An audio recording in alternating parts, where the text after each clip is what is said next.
نماز کے بعد کے اذکار کے متعلق، نماز کا سلام پھیرتے ہی نماز ختم ہو جاتی ہے. اس کے بعد سب سے پہلے کہنا چاہیے اللہ اکبر ایک بار، اور تھوڑا سا بلند آواز سے، جس سے پتہ چلے کہ نماز پڑھ لی ہے. اللہ اکبر. ابن عباس کہتے ہیں میں نبی صلی اللہ علیہ وسلم کی نماز کے مکمل ہونے کو تکبیر کی وجہ سے سمجھ جاتا تھا. یعنی مثلا کوئی نفل پڑھ رہا ہے تو آپ کو نہیں پتہ چلتا کہ پڑھ چکا یا نہیں، لیکن اگر اس نے بلند آواز سے کہہ دیا اللہ اکبر تو پتہ چل گیا کہ ہاں اس کی نماز مکمل ہو گئی ہے. کیوں اللہ اکبر کہیں؟ کہ اللہ ہر چیز سے بڑا. آپ دیکھیں ہم نے نماز کا آغاز کس سے کیا تھا؟ اللہ اکبر سے کیا تھا، اور نماز میں کئی بار ہم نے اللہ اکبر کہا، اور اب نماز کے اختتام پر بھی اللہ اکبر، رمضان کے اختتام پر بھی اللہ اکبر، یعنی اللہ کی تکبیر بیان کرنا. اللہ سبحانہ وتعالیٰ قرآن مجید میں فرماتے ہیں اتل ما اوحی الیک من الکتاب واقم الصلاۃ ان الصلاۃ تنہی عن الفحشاء والمنکر ولذکر اللہ اکبر واللہ یعلم ما تصنعون. کتاب میں سے جو آپ کی طرف وحی کیا گیا ہے اس کی تلاوت کیجیے اور نماز قائم کیجیے. بے شک نماز بے حیائی اور برائی سے روکتی ہے، اور یقیناً اللہ کا ذکر تو سب سے بڑی چیز ہے، اور اللہ کو معلوم ہے جو کچھ تم کرتے ہو. تو اللہ کا ذکر سب سے بڑی چیز، اور اس ذکر میں اللہ کو سب سے بڑا قرار دینا سب سے بڑی چیز. اور نبی صلی اللہ علیہ وسلم اور پھر صحابہ کا طریقہ بھی یہی تھا کہ آپ فرض نمازوں کے بعد ذکر کرتے اور آوازیں بلند کرتے. یعنی نماز کے بعد کا ذکر جو ہے اس میں آواز اونچی ہوتی ہے. ابن عباس اس بات سے معلوم کر لیتے کہ لوگوں نے سلام پھیر لیا ہے کیونکہ وہ ان کے ذکر کی آواز سنتے تھے. یعنی مطلب یہ ہے کہ نماز کے بعد اللہ اکبر بھی اونچی آواز میں، استغفر اللہ استغفر اللہ استغفر اللہ یہ بھی ذرا اونچی آواز میں. یعنی ایک ہوتا ہے سری ذکر، یعنی دل ہی دل میں پکارنا، اور ایک ہوتا ہے جاہری، جس میں یہ ذکر جو نماز کے بعد ہوتا ہے اس کو تھوڑا اونچی آواز میں کرنا چاہیے. اور جس طرح وتر ختم ہونے کے بعد سبحان الملک القدوس سبحان الملک القدوس سبحان الملک القدوس ذرا اونچی آواز میں کہنا چاہیے.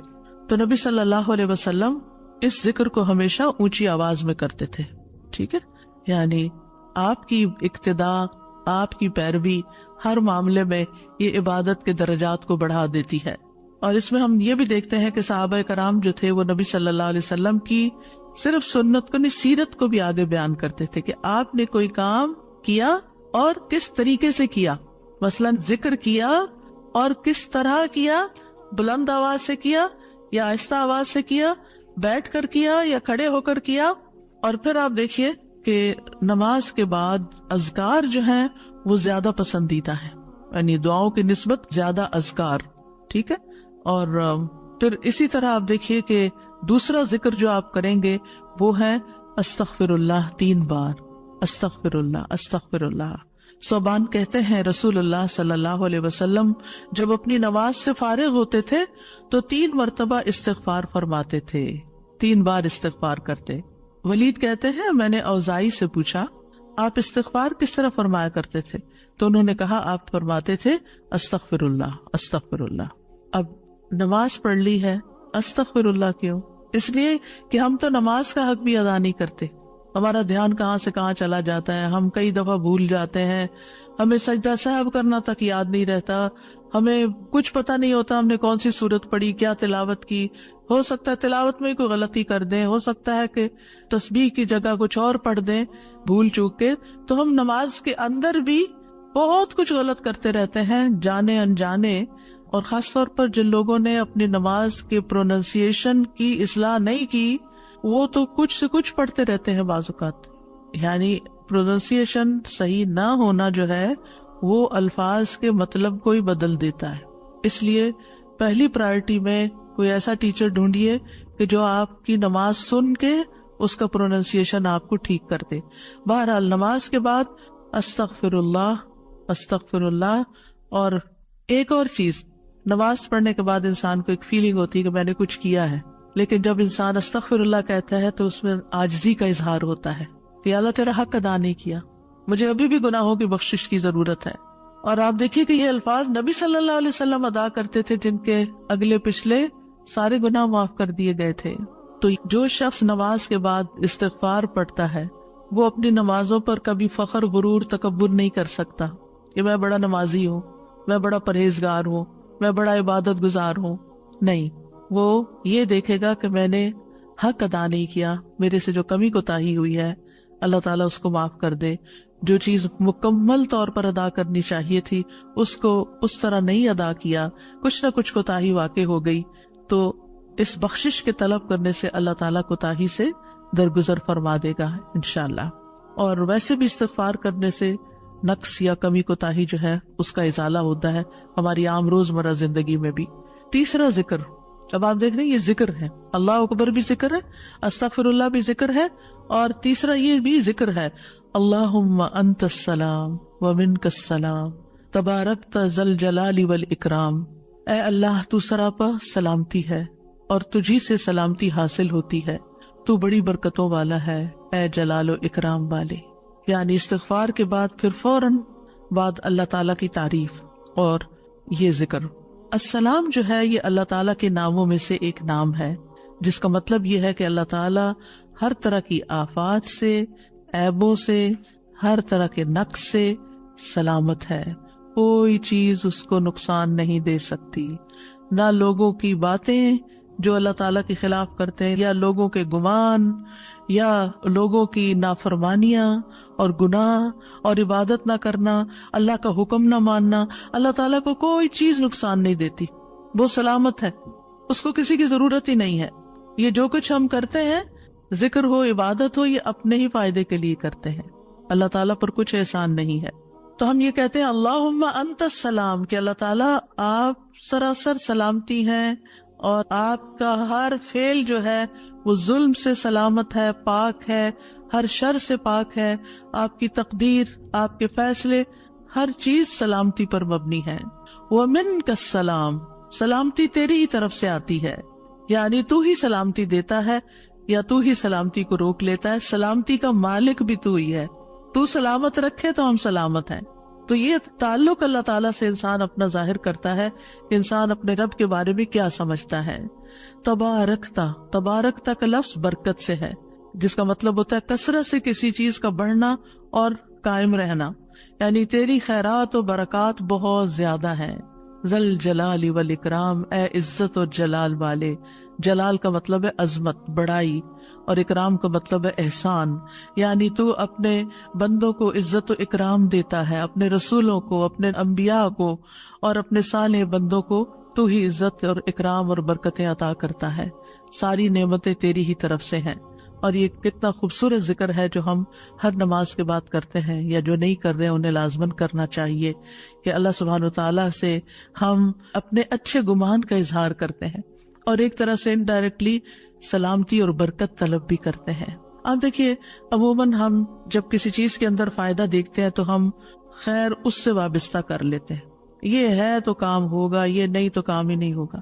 مثلاً آپ کوئی قلم خریدتے ہیں اور اس سے لکھنا شروع کرتے ہیں اور آپ کو اچھا لگتا ہے، یا آپ اس سے جو لکھنا چاہتے تھے آرٹیکل یا کوئی چیز یا نوٹس اپنے تو بڑے اچھے لکھ پاتے ہیں، تو آپ کہنے لگتے ہیں یہ قلم بڑا مبارک ہے. ٹھیک ہے بھئی، قلم اچھا ہے، فائدہ دے رہا ہے آپ کو، لیکن اصل تو اللہ نے آپ کے لیے یہ وسیلہ بنایا کہ اس نے آپ تک یہ پہنچایا. تو اصل برکت اور خیر اور سلامتی کا منبع اللہ رب العزت کی ذات ہے. چیزوں کے ساتھ مت چمٹ جائیے اور ان پر اتنے ڈیپینڈنٹ نہ ہو جائے کہ اللہ کو بھول جائیں اور اللہ تعالیٰ کی نعمت اور اللہ تعالیٰ کا احسان یاد نہ کریں. تو اس لیے ہر نماز کے بعد ہم اس بات کا اقرار کرتے ہیں کہ ساری برکتیں تیری ذات سے ہیں یا رب، ساری سلامتی تیری طرف سے ہے یا رب، عزت اور اکرام تیری ہی طرف سے ہے یا رب، تو ہی جس کو چاہے اس پر احسان فرماتا ہے، لہٰذا ہم یہ سب کچھ تجھ سے ہی طلب کرتے ہیں. پھر آپ دیکھیے چوتھا ذکر ہے لا الہ الا اللہ وحدہ لا شریک لہ لہ الملک ولہ الحمد وہو علی کل شیء قدیر. یہ بھی آپ 3 بار پڑھ سکتے ہیں، یہ بھی ذکر ہے، یعنی 3 مرتبہ اللہ تعالیٰ کی توحید کا اقرار. مغیرہ بن شعبہ جو وحی کے کاتب تھے ان سے مروی ہے کہ معاویہ رضی اللہ عنہ نے مغیرہ کو لکھا کہ کوئی حدیث جو آپ نے رسول اللہ صلی اللہ علیہ وسلم سے سنی ہو وہ مجھے لکھ کر بھیجیں. راوی کہتے ہیں کہ مغیرہ رضی اللہ عنہ نے انہیں لکھا کہ میں نے آپ صلی اللہ علیہ وسلم سے سنا ہے آپ اپنی نماز سے فارغ ہونے کے بعد 3 مرتبہ یہ پڑھا کرتے تھے لا الہ الا اللہ وحدہ لا شریک لہ لہ الملک ولہ الحمد وہو علی کل شیء قدیر. سب سے پہلے توحید کا اقرار کہ اللہ ایک ہے، وہی الہ ہے، وہی خالق ہے، مالک ہے، رب ہے، معبود ہے. پھر اس بات کا انکار کہ کوئی اس کا شریک ہو، لا شریک لہ. اور پھر لہ الملک، بادشاہت بھی اسی کی ہے، معبود بھی وہی ہے، بادشاہ بھی وہی ہے، اور ایسا بادشاہ ہے وَلَهُ الْحَمْدُ کہ اس کی تعریف ہے. دنیا کے بادشاہوں کا حشر ہوتا دیکھا ہے آپ نے، ان کے ساتھ کیا کیا جاتا ہے. لیکن اللہ سبحانہ وتعالیٰ کی بادشاہت پر کوئی آنچ نہیں آتی، کوئی اس کو ہلا نہیں سکتا، کوئی اس کو نقصان نہیں دے سکتا، کوئی اس پر باتیں نہیں بنا سکتا، کوئی اس کا نقص نہیں نکال سکتا کہ اللہ تعالیٰ نے آسمان میں یہ کیا چیز بنا دی، زمین میں کیا بنا دی. نہیں، وَلَهُ الْحَمْدُ، اسی کی ہے تعریف. یعنی ایسا بادشاہ کہ جو قابل تعریف ہے، اور ایسا بادشاہ کہ وَهُوَ عَلَى كُلِّ شَيْءٍ قَدِيرٌ. دنیا کے بادشاہ انتہائی بے بس لاچار ہوتے ہیں، ان کے ہاتھ میں کچھ نہیں ہوتا، وہ انسانوں کے محتاج ہوتے ہیں، انسانوں کی خدمت کے، انسانوں کی مدد کے، انسانوں کے مال کے محتاج ہوتے ہیں. یہ بادشاہت کیا بادشاہت ہے جس کی ساری ڈیپینڈنسی لوگوں کے اوپر ہے. تو اصل بادشاہت تو اللہ کی ہے کہ جو ہر چیز پر پوری قدرت رکھتا ہے. تو آپ اس احساس کے ساتھ اگر اللہ تعالیٰ کا یہ ذکر کرتے ہیں تو آپ کا دل ایک سکون سے بھر جائے گا، ایک خوشی سے بھر جائے گا کہ میں ایسی ہستی کو جانتی ہوں، ایسی ذات کو جانتی ہوں کہ جو اتنی خوبیوں کے مالک ہے. کیونکہ یہ انسان کی فطرت میں ہے، انسان کی نفسیات میں ہے کہ وہ کسی چیز کی تعریف کر کے خوش ہوتا ہے. اور عام طور پر ہم صرف سامنے نظر آنے والی چیزوں کی تعریف کر کر کے خوش ہوتے رہتے ہیں، اور تھوڑے دن کے بعد وہ بھی خراب ہو جاتی، وہ تعریف بھی ساتھ ہی چلی جاتی ہے. انسان ہے تو مر جاتے ہیں، ان کے اعمال ہے تو ختم ہو جاتے ہیں، اور کبھی وہ اچھے ہوتے ہیں اور پلٹ بھی جاتے ہیں. وہ کہاں گئی تعریفیں؟ جوان ہے تو بڑھاپے میں ساری تعریفیں چلی گئی، مالدار تھے تو غریب ہوئے تو ساری تعریفیں چلی گئی. اسی طرح علم ہے اور جنون لاحق ہو گیا تو ساری تعریفیں چلی گئی، سب کچھ الٹ گیا. اور دنیا کے یہ سارے نظارے آپ نے دیکھے ہوں گے کہ جب ہر نعمت لوگوں پر الٹ جاتی. اسی لیے ہم دعا کرتے ہیں نا کہ اللہم انی اعوذ بک من زوال نعمتک، کہ اللہ نعمتوں کے زوال سے بچانا. یہ انتہائی تکلیف دہ چیز ہے، لیکن یہ ایک دنیا کا قانون ہے، یہ سب کچھ ہوتا ہے اور ہماری آنکھیں دیکھتی ہیں. لیکن اللہ سبحانہ و تعالی ان سب چیزوں سے پاک ہے، اس کو کوئی زوال نہیں اور اس کا کوئی کچھ بگاڑ نہیں سکتا، اور وہ ہر چیز پر پوری طرح قادر ہے، جو چاہے کر سکتا ہے، اور تعریف اسی کے لیے ہے. پانچواں ذکر، لا الہ الا اللہ وحدہ لا شریک لہ لہ الملک ولہ الحمد وہو علی کل شیء قدیر. اللہم لا مانع لما اعطیت ولا معطی لما منعت ولا ينفع ذا الجد منک الجد. اللہ کے سوا کوئی الہ نہیں، وہ اکیلا ہے، اس کا کوئی شریک نہیں، بادشاہت اسی کی ہے اور تمام تعریف اسی کے لیے ہے، اور وہ ہر چیز پر پوری طرح قدرت رکھنے والا ہے. اے اللہ، جو کچھ تو نے دیا ہے اسے کوئی روکنے والا نہیں، اور جو کچھ تو نے روک دیا اسے کوئی دینے والا نہیں، اور کسی مالدار کو تیری بارگاہ میں اس کا مال نفع نہیں پہنچا سکتا. ابتدا میں تو وہی اللہ کی توحید بیان ہوئی، اس کی بادشاہت اور اس کی حمد کا ذکر ہے اور اس کی قدرت کا ذکر ہے، اور اس کے بعد کہ جو اللہ نے دیا، جو وہ دینا چاہتا ہے اسے کوئی روک نہیں سکتا. یہاں بھی آپ دیکھیں، مانگ کچھ نہیں رہی، یہ ذکر ہے، یہ دعا نہیں، یہ کیا ہے؟ ذکر ہے. اور جو کچھ تو نے روک دیا کوئی دے ہی نہیں سکتا، اور سارے ہی مالدار فقیر ہیں، اور خاص طور پر تیرے سامنے فقیر ہیں. یا ایھا الناس انتم الفقراء الی اللہ واللہ هو الغنی الحمید. اے لوگو، تم سب اللہ کے فقیر ہو، اللہ کے محتاج ہو، اور اللہ ہی غنی، مالدار اور وہی قابل تعریف ہے. واللہ هو الغنی الحمید. ٹھیک ہے. نبی صلی اللہ علیہ وسلم جب سلام پھیرتے تھے تو یہ دعا پڑھا کرتے تھے یا یہ ذکر کیا کرتے تھے. اور اس میں آپ دیکھیے کہ یہ جو عقیدہ ہے نا کہ اللہ روکے تو کوئی دے نہیں سکتا، یہ انسان کو بڑا اطمینان دے دیتا ہے. اگر کوئی چیز، کوئی خیر آپ کی طرف آنے سے رکی ہوئی ہے تو وہ اللہ ہی نے روکی ہوئی ہے، آپ پر رحمت کی وجہ سے. بدگمان نہ ہو اس سے، کسی وجہ سے رکی ہوئی ہے. آپ کسی کی کوئی اچھی چیز دیکھتے ہیں، کسی کا مینشن دیکھتے ہیں تو سوچتے ہیں کتنا خوش قسمت ہے، کتنے بڑے گھر میں رہتا ہے. کسی کے پاس فراری دیکھتے ہیں تو آپ کہتے ہیں واہ کتنا خوش قسمت ہے. لیکن آپ کو نہیں پتا کہ یہی چیزیں اس کے لیے کتنی بڑی آزمائش بنی ہوئی ہیں، آپ نہیں جانتے. اور اگر اللہ نے آپ کو نہیں دی تو آپ کو بہت سے شر سے محفوظ رکھا. تو اللہ کا روکنا بھی خیر کا باعث ہوتا ہے یہ سبق پکا کر لیں کہ جب اللہ تعالیٰ کوئی چیز نہیں دیتا یا دیر سے دیتا ہے یا روک لیتا ہے اور کوئی چارہ نہیں ہوتا، آپ کہتے ہیں میری کوئی دعا قبول نہیں ہو رہی، میرا کوئی طریقہ کام نہیں آ رہا، تو اس میں بھی کوئی خیر ہوتی ہے، کیونکہ جو اللہ نے مقدر میں لکھا ہے وہ پہنچ کے رہے گا. کوئی روک نہیں سکتا جو تو دے، اور کوئی دے نہیں سکتا جو تو روک لے، اور جسے اللہ نے آپ کے مقدر میں لکھا ہے وہ آپ تک آئے گا ہی آئے گا. سورۃ فاطر میں اللہ تعالیٰ فرماتے ہیں ما یفتح اللہ للناس من رحمت فلا ممسک لها وما یمسک فلا مرسل له من بعدہ وہو العزیز الحکیم. جو کچھ اللہ لوگوں کے لیے رحمت میں سے کھول دے اسے کوئی بند کرنے والا نہیں، اور جو وہ بند کر دے اس کے بعد اسے کوئی کھولنے والا نہیں. حدیث میں آتا ہے ما اصابک لم یکن لیخطئک وان ما اخطأک لم یکن لیصیبک. جو کچھ تمہیں پہنچا وہ تم سے خطا ہونے والا نہیں تھا، اور جو نہیں ملا وہ ہرگز ملنے والا نہیں تھا. قرآن مجید میں سورۃ الرعد میں اللہ تعالیٰ فرماتے ہیں وَإِذَا أَرَادَ اللَّهُ بِقَوْمٍ سُوءًا فَلَا مَرَدَّ لَهُ. جب اللہ کسی قوم کے ساتھ برائی کا ارادہ کر لیتا ہے تو اس کو کوئی پھیرنے والا نہیں، کوئی سپر پاور اس ملک کی مدد نہیں کر سکتی اگر اللہ نے اس کے لیے جنگ کا فتنہ یا کسی اور طرح کی کوئی آزمائش لکھی ہے. یہ اللہ کے فیصلے ہوتے ہیں، یا اللہ نے کسی قوم کو تباہ کرنے کا فیصلہ کر لیا ہو تو کوئی اس کو روک نہیں سکتا. لہٰذا ہمیں اللہ پر ہی بھروسہ کرنا چاہیے، اور ہر حال میں ایسی پریشان کن باتوں پر اللہ تعالیٰ ہی کی طرف رجوع کر لینا چاہیے. یاد رکھیے اگر کوئی چیز نہیں ملی تو اللہ تعالیٰ کو الزام مت دیں، اللہ تعالیٰ سے ناراض نہیں ہو، اللہ تعالیٰ سے بدظن نہیں ہو. یہ روکنا اس کی رحمت ہے. انسان اگر ان دو جملوں پر ایمان لے آئے تو پھر اس کا مکمل بھروسہ اللہ کی ذات پر ہو جائے گا. وہ رزق کے بارے میں اللہ پر ہی توکل کرے گا، نقصان کو دور کرنے اور بھلائی کو پانے کے لیے اللہ پر ہی بھروسہ کرے گا. وہ اللہ کو اپنے لیے کافی سمجھے گا. یعنی جہاں کہیں دل چھوٹا ہوا، جہاں کہیں کوئی پریشانی آئی، کہتے حسبی اللہ و نعم الوکیل. اللہ کار ساز یعنی کام بنانے والا اللہ ہی میرے لیے کافی ہے، وہ میرا کام بنائے گا، وہ میری مشکل آسان کرے گا. تو یہ توحید ربوبیت اور الوہیت پر مشتمل جملے ہیں. ابن تیمیہ کہتے ہیں یہ حدیث دو عظیم اصولوں پر مشتمل ہے.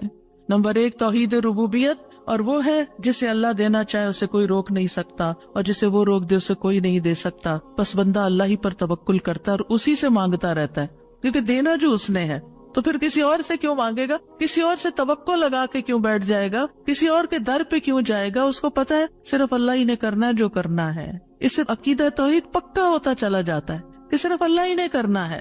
اور توحید الوہیت ولا ينفع ذا الجد منک الجد.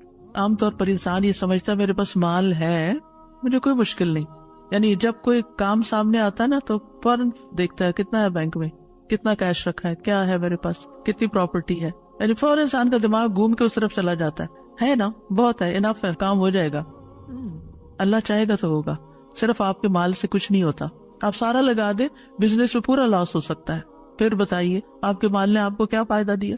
کچھ نہیں ہو سکتا جب تک اللہ نہ چاہے. مال بھی جب فائدہ دیتا ہے جب اللہ چاہتا ہے، اولاد بھی جب فائدے کی ہوتی ہے جب اللہ چاہتا ہے. کسی انسان سے فائدہ صرف اس وقت پہنچتا ہے جب اللہ چاہتا ہے. آپ نے دیکھا ہوگا کتنے ہی اچھے سے اچھے لوگ ہوتے ہیں ہر وقت کام آنے والے. ایک وقت ایسا آتا ہے وہ ایسے بےچارے مجبور ہوتے ہیں کہ ان کو نہ کرنی پڑتی ہے کہ سوری یہ نہیں کر سکتے، کیونکہ سب کچھ ان کے اختیار میں نہیں ہے، سب کچھ ان کے بس میں نہیں ہے. اسی طرح انسان کے پاس بعض اوقات کوئی عہدہ ہوتا ہے، انفلوئنس ہوتا ہے، وہ سمجھتا ہے یہ ہوتا ہے میرے پاس میں سب کچھ کر سکتا. نہیں کر سکتے. آپ نے دیکھا ہوگا دنیا کے بڑے بڑے ملکوں کے جو حکمران ہوتے ہیں کتنے بے بس ہوتے ہیں، کچھ بھی نہیں ہوتا ان کے ہاتھ میں، اپنی تقدیر نہیں بنا سکتے، اپنا فائدہ نہیں کر سکتے. اور پھر آپ دیکھیے کہ اللہ سبحانہ و تعالیٰ دنیا اسے بھی دیتا ہے جس سے وہ محبت کرتا ہے، اور اسے بھی دیتا ہے جس سے وہ محبت نہیں کرتا. لیکن یاد رکھیے ایمان اس کو دیتا ہے، دین کی سمجھ اس کو دیتا ہے جس سے وہ محبت کرتا ہے. وَمَن يُرِدِ اللَّهُ بِهِ خَيْرًا يُفَقِّهْهُ فِي الدِّينِ. دنیا تو سب کے پاس، مومن مسلم کافر سب کے پاس ہو سکتی ہے. دنیا کے بڑے بڑے فائدے ہر ایک کو مل سکتے ہیں، لیکن دین اس کو ملتا ہے جس سے اللہ محبت کرتا ہے. لہٰذا انسان کو اللہ ہی کی طرف رغبت کرنی چاہیے، اور کبھی بھی اپنے مال پہ، اپنے جاہ پہ، اپنے ریسورسز پہ، اپنی قوتوں پر، اپنے علم پر کبھی بھروسہ نہیں کرنا چاہیے کہ یہ میرے لیے کچھ بنائیں گے اور ان کی وجہ سے میں آگے بڑھ جاؤں گا اور ان کی وجہ سے میرا بہت فائدہ ہوگا. کہ اللہ فائدہ لائے گا نا, ان میں سے کوئی ایک چیز بھی آپ کے پاس نہیں ہوگی تو آپ کا کام بن جائے گا. اور اگر فائدہ نہیں دینا نا اللہ نے ان ساری چیزوں کے ہوتے ہوئے, کئی دفعہ لوگ کہتے ہیں ہر چیز ہے میرے پاس لیکن پھر بھی میرا یہ مسئلہ حل نہیں ہوتا, معلوم نہیں کیوں رکاوٹ آ گئی, اور پھر وہ غلط سوچنا شروع کر دیتے ہیں فلاں کی بندش ہے, فلاں کی نظر ہے, فلاں نے یہ کر دیا. نہیں, نفع اور نقصان دونوں اللہ کے ہاتھ میں. نہ کسی کی نظر آپ کو نقصان دے سکتی ہے, نہ کسی کا جادو آپ کو نقصان دے سکتا ہے, نہ کسی کا حسد آپ کو نقصان دے سکتا ہے اگر اللہ نہ چاہے. لہٰذا اسی سے دعا کرتے رہیں اور جو پروٹیکشن کی دعائیں اس نے سکھائی ہیں وہ پڑھتے رہیں اور باقی بھروسہ اللہ کی ذات پر کریں. پھر چھٹا ذکر ہے لا الہ الا اللہ وحدہ لا شریک لہ لہ الملک ولہ الحمد وہو علی کل شیء قدیر لا حول ولا قوة الا باللہ لا الہ الا اللہ ولا نعبد الا ایاہ لہ النعمت ولہ الفضل ولہ الثناء الحسن لا الہ الا اللہ مخلصین لہ الدین ولو کرہ الکافرون. اللہ کے سوا کوئی الہ نہیں, وہ اکیلا ہے, اس کا کوئی شریک نہیں, بادشاہت اسی کی ہے اور تمام تعریف اسی کے لیے ہے, اور وہ ہر چیز پر پوری طرح قدرت رکھنے والا ہے. اور گناہ سے بچنے کی طاقت اور نیکی کرنے کی طاقت اللہ کے سوا کوئی دینے والا نہیں, اللہ کے سوا کوئی الہ نہیں. ہم صرف اسی کی عبادت کرتے ہیں, اسی کی ساری نعمتیں ہیں, اسی کا سارا فضل ہے اور اسی کے لیے خوبصورت تعریف ہے. اللہ کے سوا کوئی الہ نہیں, ہم اسی کے لیے دین میں اخلاص رکھنے والے ہیں اگرچہ کافر ناپسند کریں. ابن زبیر سلام پھیر کر ہر نماز کے بعد یہ کہتے, اور راوی کہتے ہیں کہ انہوں نے کہا کہ رسول اللہ صلی اللہ علیہ وسلم ہر نماز کے بعد ان کلمات کے ساتھ تحلیل کیا کرتے تھے, یعنی اللہ تعالیٰ کی حمد و ثنا بیان کرتے تھے. یہ بھی کیا ہے نماز کے بعد کا ذکر. اور اس میں آپ دیکھیے لا الہ الا اللہ وحدہ کے علاوہ لا حول ولا قوت الا باللہ, لا حول ولا قوت الا باللہ, کہ کوئی پھیرنے کی قوت یعنی کسی برائی کو نقصان کو دور کرنے کی اور اسی طرح کوئی فائدہ حاصل کرنے کی قوت اللہ ہی کے پاس ہے. کسی گناہ سے دور ہونے اور کسی نیکی کے کرنے کی ہمت طاقت اللہ ہی کے پاس ہے. تو یہ لا حول ولا قوت الا باللہ بہت فائدہ دیتا ہے اور اس کی کثرت کرنے کو کہا گیا ہے. اور لا الہ الا اللہ ولا نعبد الا ایاہ, ہم صرف اسی کی عبادت کرتے ہیں. لہ النعمت ولہ الفضل ولہ الثناء الحسن, نعمت بھی اور فضل بھی اور اچھی تعریف سب اللہ ہی کے لیے ہے, اور ہم مخلص ہو کر اللہ کی عبادت کرتے ہیں. مخلصین لہ الدین لا الہ الا اللہ ولو کرہ الکافرون, اگرچہ کافر ناپسند کریں, ان کو ہماری توحید اچھی نہ لگے, لیکن پھر بھی ہم صرف ایک اللہ ہی کو مانتے ہیں. ساتویں چیز ہے تسبیحات.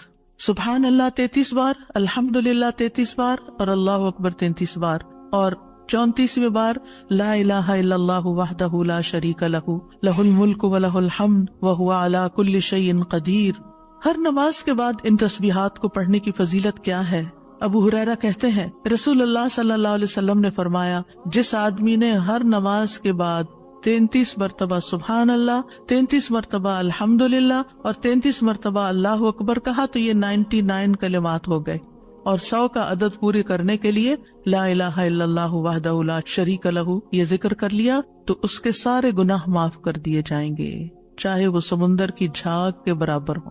یعنی 100 کا عدد پورا کرنے کے لیے کیا پڑھنا ہے؟ لا الہ الا اللہ وحدہ لا شریک لہ لہ الملک ولہ الحمد وہو علی کل شیء قدیر. رسول اللہ صلی اللہ علیہ وسلم نے فرمایا ہر نماز کے بعد کچھ ایسے اذکار ہیں جن کو پڑھنے والا یا جن کو کرنے والا کبھی محروم نہیں ہوتا, جن میں سے سبحان اللہ 33 بار, الحمدللہ 33 بار اور 34 بار اللہ اکبر. یعنی اگر لا الہ الا اللہ پورا نہیں پڑھ سکتے تو اللہ اکبر کو 34 بار کر کے 100 کی گنتی پوری کر لیں. پھر اسی طرح رسول اللہ صلی اللہ علیہ وسلم کے پاس کچھ فقیر صحابہ حاضر ہوئے, کہا کہ امیر لوگ بلند درجات اور ہمیشہ رہنے والی جنت حاصل کر چکے. حالانکہ جس طرح ہم نماز پڑھتے ہیں وہ بھی پڑھتے ہیں, جیسے ہم روزے رکھتے ہیں وہ بھی رکھتے ہیں, لیکن مال و دولت کی وجہ سے انہیں ہم پر فضیلت حاصل ہے. اس کی وجہ یہ کہ وہ حج کرتے ہیں, عمرہ کرتے ہیں, جہاد کرتے ہیں, صدقے دیتے ہیں, اور ہم محتاجی کی وجہ سے یہ کام نہیں کر سکتے. آپ نے فرمایا کیا میں تمہیں ایک ایسا عمل نہ بتا دوں, اگر تم اس کی پابندی کرو گے تو جو لوگ تم سے آگے بڑھ چکے ہیں تم انہیں پالو گے اور تمہارے مرتبے تک کوئی نہیں پہنچ سکتا, اور تم اپنے سامنے موجود لوگوں میں سب سے بہتر ہو جاؤ گے سوائے ان کے جو یہی عمل شروع کر دیں. ہر نماز کے بعد 33 بار سبحان اللہ، 33 بار الحمدللہ، 33 بار اللہ اکبر، اور پھر 34ویں بار تو وہ ذکر آپ کو بتا ہی دیا گیا۔ اور اگر آپ 33 بار نہ پڑھ سکیں تو 10 بار سبحان اللہ، 10 بار الحمدللہ اور 10 بار اللہ اکبر پڑھ لیا کریں۔ یعنی اگر جلدی ہے تو پھر 10 بار بھی پڑھ سکتے ہیں۔ نبی صلی اللہ علیہ وسلم نے فرمایا 2 عمل ایسے ہیں اگر کوئی مسلمان بندہ ان کی پابندی کر لے تو جنت میں داخل ہوگا، اور وہ بہت آسان ہے مگر ان پر عمل کرنے والے بڑے کم ہیں۔ وہ کیا ہیں؟ ہر نماز کے بعد 10 بار سبحان اللہ، 10 بار الحمدللہ، 10 بار اللہ اکبر۔ فرمایا زبان کی ادائیگی کے اعتبار سے تو 150 بار ہیں، یعنی 5 نمازوں میں 10 بار، اور ترازو میں 1500 ہوں گے۔ اور جب سونے لگے تو 34 بار اللہ اکبر، 33 بار الحمدللہ اور 33 بار سبحان اللہ کہے۔ زبانی طور پر تو یہ 100 ہے مگر میزان میں یہ تسبیحات 1000 ہوں گی۔ اور وہ کہتے ہیں یقیناً میں نے رسول اللہ صلی اللہ علیہ وسلم کو دیکھا، آپ انہیں اپنے ہاتھ سے شمار کرتے تھے۔ اور پھر کہتے ہیں دائیں ہاتھ سے تو کرنے کا طریقہ کیا ہے؟ 3 دفعہ اوپر کو جائیے سبحان اللہ سبحان اللہ سبحان اللہ، اور 3 دفعہ نیچے کو آ جائیے سبحان اللہ سبحان اللہ سبحان اللہ۔ ایک انگلی پہ 6 بار ہو گیا، تو آپ کی 5 انگلیاں تو 5 کو 6 دفعہ ضرب دیں تو کیا ہوتا ہے؟ 30، اور 3 دفعہ اور پڑھ لیں، اور اگر 34 ہے تو ایک اور پڑھ لیں۔ تو اس طرح ایک ہی ہاتھ پر، دائیں ہاتھ پر یہ تسبیحات آسانی سے پڑھی جا سکتی ہیں، کیونکہ ہاتھ سے تسبیح کرنا زیادہ پسندیدہ ہے۔ حضرت عبداللہ بن عمر کہتے ہیں میں نے رسول اللہ صلی اللہ علیہ وسلم کو دیکھا، آپ داہنے ہاتھ کی انگلیوں پر تسبیح کو شمار کرتے تھے، اور آپ نے صحابیات کو حکم دیا تھا کہ وہ اللہ کی تکبیر، تقدیس، تحلیل کی پابندی اختیار کریں اور اپنی انگلیوں پر شمار کریں، کیونکہ ان سے سوال ہوگا اور یہ بلوائی جائیں گی، قیامت کے دن ہاتھ بولیں گے۔ تو اگر ان پہ تسبیح آپ پڑھتے ہیں تو یہ بول کے بتائیں گے ہم تو اللہ کا ذکر کرتے رہے۔ 8ویں چیز ہے آیت الکرسی۔ اللہ لا الہ الا هو الحی القیوم لا تأخذہ سنۃ ولا نوم لہ ما فی السماوات وما فی الارض من ذا الذی یشفع عنده الا بإذنہ يعلم ما بين أيديهم وما خلفهم ولا يحيطون بشيء من علمه إلا بما شاء وسع كرسيه السماوات والأرض ولا يؤوده حفظهما وهو العلي العظيم۔ پورا اللہ کا تعارف ہے۔ اللہ وہ ہے کہ اس کے سوا کوئی معبود نہیں، وہ زندہ ہے، ہر چیز کو قائم رکھنے والا ہے، نہ اسے کچھ اونگ پکڑتی ہے اور نہ کوئی نیند، اسی کا ہے جو کچھ آسمانوں میں ہے اور جو کچھ زمین میں ہے۔ کون ہے جو اس کے پاس اس کی اجازت کے بغیر سفارش کرے؟ وہ جانتا ہے جو کچھ ان کے سامنے اور جو کچھ ان کے پیچھے ہے، اور وہ اس کے علم میں سے کسی چیز کا احاطہ نہیں کر سکتے مگر جتنا وہ چاہے۔ اس کی کرسی آسمانوں اور زمین کو سمائے ہوئے ہے، اور اسے ان دونوں کی حفاظت یعنی آسمان و زمین کی حفاظت تھکاتی نہیں، اور وہی سب سے بلند، سب سے بڑا ہے۔ ہر نماز کے بعد آیت الکرسی پڑھنے کی فضیلت یہ ہے کہ جو شخص نماز کے بعد اس کو پڑھ لیتا ہے اور اس نماز کے بعد اس کی ڈیتھ ہو جاتی ہے تو فرمایا اس کو موت کے علاوہ کوئی چیز جنت میں جانے سے نہیں روک سکتی، مر گیا تو سیدھا جنت میں۔ یہ قرآن مجید کی سب سے افضل آیت ہے۔ ابو ذر غفاری کہتے ہیں میں مسجد حرام میں داخل ہوا اور رسول اللہ صلی اللہ علیہ وسلم کو اکیلے دیکھ کر آپ کے پاس آ کے بیٹھ گیا۔ میں نے کہا یا رسول اللہ صلی اللہ علیہ وسلم کون سی آیت افضل ہے جو آپ پہ نازل ہوئی؟ آپ نے فرمایا آیت الکرسی۔ کرسی کے مقابلے میں 7 آسمان اس طرح ہیں جیسے بیابان زمین میں کوئی چھلا گرا پڑا ہو، اور پھر کرسی کے مقابلے میں عرش کا حجم اتنا ہے جیسے اس چھلے کے مقابلے میں بیابان کا وجود۔ اور یہ قرآن مجید کی سب سے عظیم آیت بھی ہے۔ ابی ابن کعب سے روایت ہے ایک مرتبہ نبی صلی اللہ علیہ وسلم نے ان سے پوچھا اللہ کی کتاب میں سب سے عظیم آیت کون سی ہے؟ انہوں نے کہا اللہ اور اس کا رسول ہی زیادہ جانتے ہیں۔ آپ نے یہ سوال کئی مرتبہ دہرایا تو ابی ابن کعب نے کہا آیت الکرسی۔ یہ سن کر آپ نے فرمایا ابو المنذر تمہیں تمہارا علم مبارک ہو، اس ذات کی قسم جس کے ہاتھ میں میری جان ہے، عرش کے پائے کے پاس یہ اللہ بادشاہ کی پاکیزگی بیان کرتی ہوگی، اس کی ایک زبان اور 2 ہونٹ ہوں گے، یعنی جو لوگ اس پڑھیں گے وہ ان کے حق میں ایک طرح سے گواہ ہوگی۔ 9ویں چیز جو نماز کے بعد پڑھنی چاہیے وہ ہے معوذات، سورۃ الاخلاص، سورۃ الفلق، سورۃ الناس۔ پہلی سورت میں اللہ تعالیٰ کی توحید بیان ہوئی ہے، دوسری سورت میں انسان کو پناہ مانگنے کے لیے کہا گیا ہے، کہہ دیجئے میں مخلوق کے رب کے پناہ پکڑتا ہوں اس چیز کے شر سے جو اس نے پیدا کی، اور اندھیری رات کے شر سے جب وہ چھا جائے، اور گروہ میں پھونکنے والیوں کے شر سے، اور حسد کرنے والے کے شر سے جب وہ حسد کرے۔ انہی چیزوں کا خوف رہتا ہے نا، کوئی جادو کر دے گا، کوئی حسد کر لے گا۔ ہر نماز کے بعد پڑھیں گے، کس وقت وہ کرے گا؟ اس کو تو آپ موقع ہی نہیں دے رہے کہ وہ جادو کرے یہ آپ سے حسد کرے. ہر 2 نمازوں کے بیچ میں جو کوئی ایسا فتنہ فساد آیا اس کا ازالہ ہوتا چلا جائے گا. عقبہ بن عامر کہتے ہیں کہ رسول اللہ صلی اللہ علیہ وسلم نے مجھے حکم دیا تھا کہ میں ہر نماز کے بعد معوذات پڑھا کروں، یعنی یہ تینوں صورتیں پڑھا کروں. 10ویں چیز ہے ربی اعنی علی ذکرک و شکرک و حسن عبادتک، اللہ کے ذکر، اس کے شکر اور اچھی عبادت پر اللہ کی مدد مانگنا. معاذ بن جبل کہتے ہیں کہ رسول اللہ صلی اللہ علیہ وسلم نے میرا ہاتھ پکڑا اور فرمایا اے معاذ، اللہ کی قسم میں تم سے محبت کرتا ہوں. کتنے خوش قسمت تھے معاذ رضی اللہ عنہ. میں نے عرض کیا یا رسول اللہ صلی اللہ علیہ وسلم، میں بھی آپ سے محبت کرتا ہوں. تو رسول اللہ صلی اللہ علیہ وسلم نے فرمایا تم پابندی سے ہر نماز میں یہ دعا مانگا کرو، رب اعنی علی ذکرک و شکرک و حسن عبادتک. معاذ رضی اللہ عنہ جو ہیں 33 سال کی عمر میں امواس کے تعاون میں شہید ہو گئے تھے. He was only 33 years old. ان کا مقام کیا تھا؟ آپ کی بشارت کے مطابق وہ جنت میں علماء کے قائد ہوں گے، یعنی علماء امت کے جو عالم ہیں ان کو جنت کی طرف لیڈ کر رہے ہوں گے. کس وجہ سے آپ صلی اللہ علیہ وسلم نے ان سے محبت کا اظہار کیا؟ علم کی وجہ سے. علم کے حریص تھے اور نیکی کے کاموں میں آگے اور اتنی چھوٹی عمر میں عین جوانی کے وقت فوت بھی ہو گئے اور کتنا بڑا درجہ اور مقام پا گئے. ہمیں آج تک یہ سمجھ نہیں آتی کہ کون سے کام ایسے کریں کہ جس سے اللہ کی محبت ملے، جس سے اللہ کا قرب نصیب ہو اور جس سے ہمیں رسول اللہ صلی اللہ علیہ وسلم کی محبت اور آپ کی شفاعت نصیب ہو. تو یہ ایک دعا ہے ان دعاؤں میں سے جو آپ نے خاص طور پر حضرت معاذ کا ہاتھ پکڑ کے قسم کھا کے محبت کا اظہار کر کے آپ کو یہ دعا سکھائی. چند لفظ ہیں، کیا ہمارے لیے یہ پڑھنا بھی مشکل ہے؟ پھر ہم اپنے لیے اس دنیا سے کیا کما رہے ہیں؟ اگر ہمیں اتنی بھی توفیق نہیں کہ نماز کے بعد ٹک کے یہ 4 کلمے پڑھ لیں تو پھر ہماری نمازیں کیا ہے؟ ہم نے کیا مانگا اللہ سے؟ ہم تو دنیا کی اور آخرت کی خیر سے محروم ہو گئے. اور یہ دعا آپ دیکھیے اللہم سے بھی شروع ہوتی ہے اور ربی سے بھی شروع ہوتی ہے. دونوں کا ایک ہی تقریباً مطلب ہے، ایک میں الوہیت ہے اور ایک میں ربوبیت ہے. یعنی میں اللہ سے درخواست کرتا ہوں کہ اے اللہ مجھے اپنے ذکر پر، اور ذکر میں قرآن، نماز، تحلیل، تسبیح، استغفار، درود، سب چیزیں شامل ہیں. اللہ مجھے توفیق دے. اور پھر وہ شکر کی بھی توفیق دے. اور آپ دیکھیے کہ جب ہم دعا مانگتے ہیں نا کہ اللہم اعنی علی ذکرک، تو مطلب یہ ہے کہ ہماری زبان جو ہے وہ آپ کی اطاعت کرتی رہے، وہ کلمات بولتی رہے جس سے آپ کا ذکر ہوتا رہے. یعنی ایک تو ہے یہ مسنون اذکار ان کا پڑھنا، اور ایک یہ ہے کہ اللہ تعالیٰ کی نعمتوں کا ذکر کرنا، اللہ تعالیٰ کے احسانات کا ذکر کرنا، اللہ تعالیٰ کی قدرت کی نشانیوں کا ذکر کرنا، اللہ کے فضل کا ذکر کرنا. وَأَمَّا بِنِعْمَةِ رَبِّكَ فَحَدِّثْ، یہ بھی ذکر ہے. آپ اپنے بچوں کے ساتھ بات کر رہے ہیں اور اللہ تعالیٰ کے بارے میں کوئی بات کر رہے ہیں، دین کے بارے میں کوئی بات کر رہے ہیں، تو یہ بھی ذکر میں شمار ہو.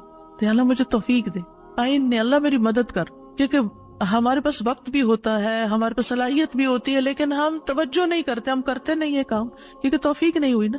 تو ہر نماز کے بعد چونکہ فرض کے بعد دعا قبول ہوتی ہے تو یہ دعا مانگنے کو کہا گیا. اور بعض کہتے ہیں اس کو سلام پھیرنے سے پہلے بھی پڑھ سکتے ہیں، جیسے ربی جعلنی پڑھتے ہیں. یا اور کل جو میں نے آپ کو دعائیں بتائی تھی آخر میں نماز کے اختتام پر سلام سے پہلے، وہ سب مسنون اذکار تھے. لیکن علماء نے اس کے علاوہ جیسے ربی جعلنی مقیم الصلاۃ، یہ نبی صلی اللہ علیہ وسلم نے نہیں سکھائی ہمیں کہ نماز کے بعد ضروری یہی پڑھی جائے. لیکن علماء نے کہا کہ جیسے اللہ کی حمد و ثنا ہوتی ہے تشہد میں، پھر اس کے بعد درود شریف ہے، اور پھر اس میں والدین اور اولاد دونوں کے لیے دعا ہے تو یہ پڑھ لیں. اس کے علاوہ جو چاہے قرآنی اور مسنون دعا یہاں بیٹھ کے پڑھیں، کیونکہ نماز کے اندر دعا مانگنا نماز کے بعد کی دعا سے افضل ہے. قبولیت کے زیادہ چانسز ہیں جس سے اکثر لوگ غافل ہیں. سلام پھیرنے سے پہلے اللہم انی اسألک الجنۃ واعوذ بک من النار 3 دفعہ یہ پڑھ لیں. جو آپ کا دل چاہے پڑھیں، بس اردو میں نہیں، عربی میں یاد کریں کچھ دعائیں، قرآنی دعائیں، مسنون دعائیں اس وقت پڑھتے رہیں. تو پھر دوسرا ہے وہ شکر کا. شکر کہاں سے ادا ہوتا ہے؟ زبان سے بھی ہوتا ہے، لیکن اس کا اصل مقام دل ہے، وہ دل سے اٹھتا ہے. ذکر کی بات کر کے ہم نے کہا کہ اللہ ہماری زبان کو اپنی اطاعت کی توفیق دے، اور شکر کی بات کر کے ہم نے کہا کہ اللہ ہمارے دل کو اپنے ذکر کی توفیق دے، اپنی یاد کی توفیق دے اور شکر ادا کرنے کی توفیق دے. یعنی میں ساری ظاہری اور باطنی نعمتوں پر اللہ کا شکر ادا کرنے کی توفیق مانگتا ہوں. یہ مطلب ہے اس دعا کا. زبان کا شکر کیا ہے کہ بندہ اللہ کی نعمتوں کا ذکر کرتا ہے، اور اعضاء سے شکر کیا ہے کہ بندہ اللہ کی اطاعت کے کام کرتا ہے. کیونکہ اللہ تعالیٰ نے آل داؤد کو کیا کہا تھا؟ اعملوا آل داؤد شکرا وقلیل من عبادی الشکور.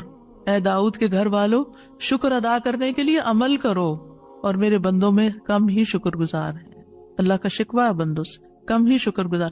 کیوں؟ اس لیے کہ شیطان نے کہا تھا وَلَا تَجِدُ أَكْثَرَهُمْ شَاكِرِينَ، کہ انسانوں کی اکثریت کو آپ شکر کرنے والا نہیں پائیں گے. اور وَلَقَدْ صَدَّقَ إِبْلِيسُ ظَنَّهُ، ابلیس نے اپنا گمان سچ پایا کہ بندوں کو شکر سے ہٹا دیا. تو شکر کی توفیق مل جائے تو پھر شکر ادا کیا جائے، اور یہ شکر کا سلسلہ تو کہیں ختم ہوتا ہی نہیں، کیونکہ اتنی نعمتیں ہیں کہ ہم گن ہی نہیں سکتے.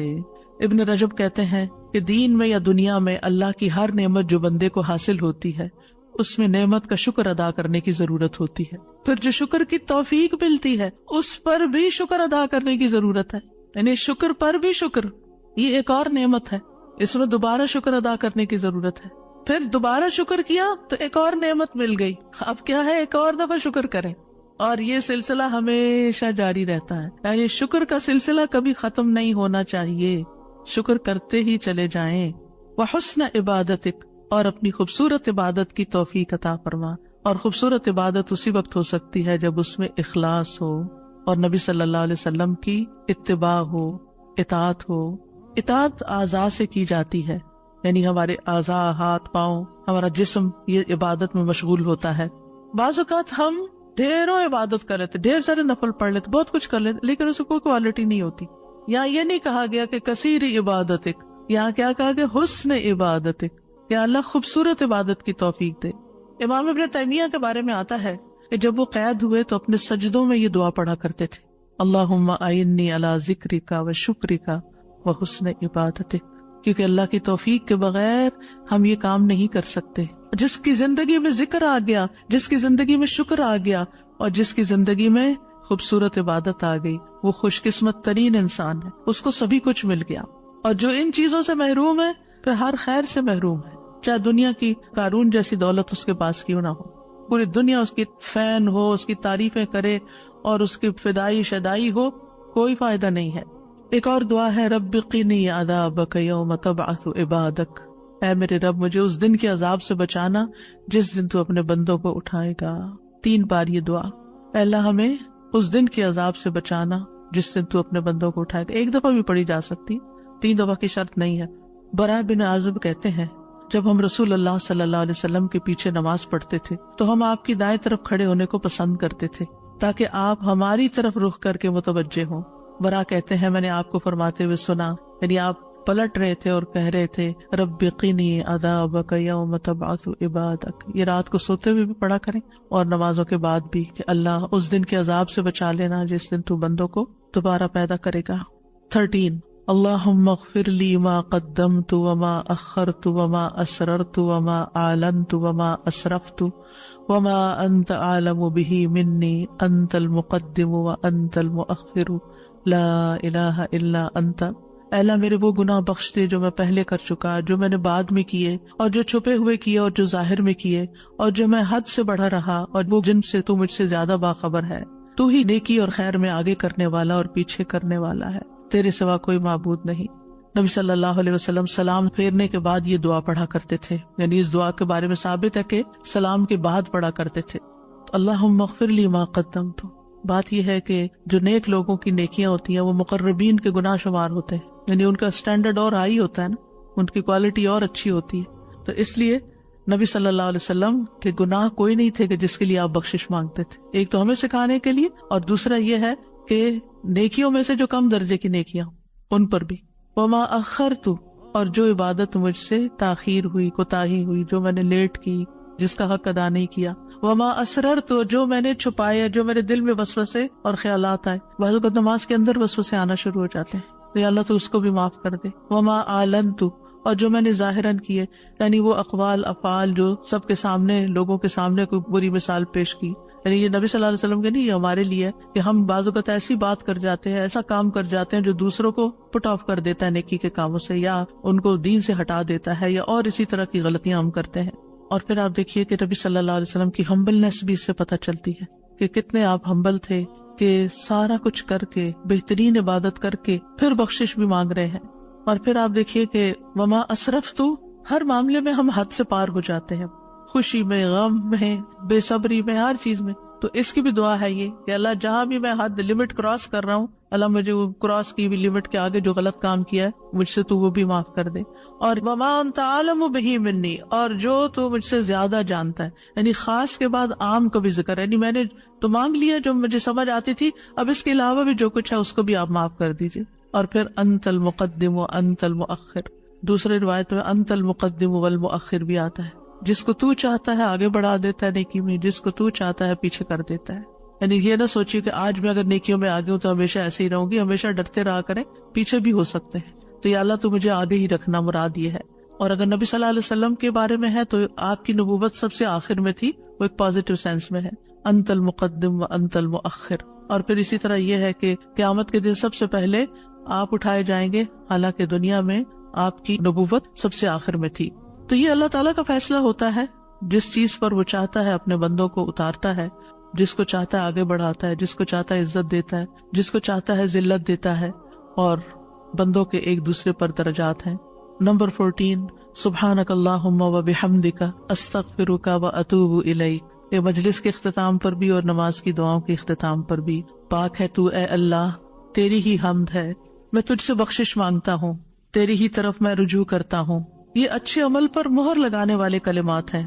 حضرت عائشہ سے روایت ہے کہ رسول اللہ صلی اللہ علیہ وسلم جب کسی مجلس میں بیٹھتے یا نماز پڑھتے یا کچھ کلمات پڑھتے، حضرت عائشہ نے ان کے بارے میں پوچھا تو آپ نے فرمایا اگر کسی شخص نے اس مجلس میں اچھی باتیں کی ہوں گی تو یہ کلمات قیامت تک ان باتوں کے لیے مہر بن جائیں گے، اور اگر اس نے اس مجلس میں کوئی فضول بات کی ہے تو یہ اس کے لیے کفارہ بن جائیں گے. اور اس کے دیگر روایات بھی ہیں، یعنی دیگر طرق بھی ہیں اس دعا کے.